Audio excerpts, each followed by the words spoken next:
wasn't safe to be an infant in Kerrville, Texas in the late 70s, early 80s. The mortality rate for babies at Bexar County Hospital had risen to an unusual amount. It had gone unnoticed for a while, and since the NICU held babies at risk, one day one of the doctors had had enough and he did a little investigating. He discovered that a large portion of these deaths were occurring during one specific nurse's shift. Nurse Genene Jones. Genene Jones was born in Texas on July 13, 1950. She was adopted by Richard, who went by Dick Jefferson Jones, and his wife Gladys. By all accounts, Genene had a good relationship with her parents. However, she showed early signs of emotional and psychological issues. She would even invent illnesses, show troubling behaviors, and be very manipulative in order to receive attention. And she was very bossy and controlling at a very young age. This continued to cause problems as an adult with her coworkers and bosses, resulting in the loss of jobs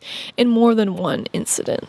Genene lost her favorite brother when she was just 17 years old, as well as her father passing away from a short battle with cancer just before her birthday. The exact number of children murdered by Genene Jones is unknown, but it is estimated to be somewhere between 46 and 60. She was prosecuted for the deaths of a 15-month-old Chelsea McCleveland and 11-month-old Joshua Sawyer.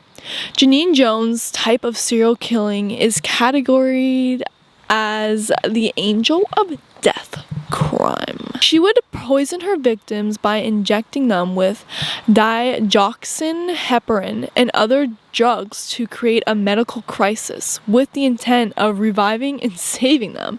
But unfortunately, they could not always be revived from the drugs that she used and would die instead of being saved. A doctor noticed a puncture mark in the new bottle of a diluted succinylcholine that couldn't be explained. The final straw was when 15-month-old Chelsea McCleveland died after coming in for a routine checkup and shots. A trial was held in February 1984. Genene Jones was tried for Chelsea McClean's murder as well as the harm to the others. She was convicted and sentenced to 99 years in prison. Unfortunately, the Bexar County Hospital had destroyed a lot of the evidence before the investigation really started, so investigators were only able to charge the deadly nurse with one count of murder. A second trial occurred 3 decades later. A now defunct law regarding overcrowding would allow Genene to be released in 2018. No one wanted her to be free ever, so the police charged her with the death of 11-month-old Joshua Sawyer, and she remained in prison until a trial could be held. In January 2020, Genene Jones pled guilty and was given a life sentence.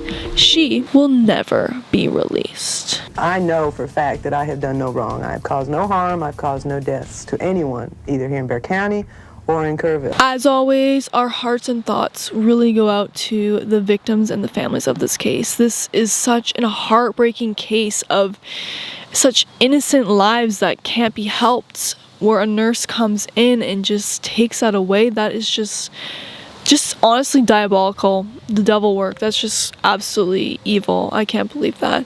But if you guys like true crime stories and you want to hear more, make sure you like and subscribe. Stay safe out there, everyone. Till next time, adios.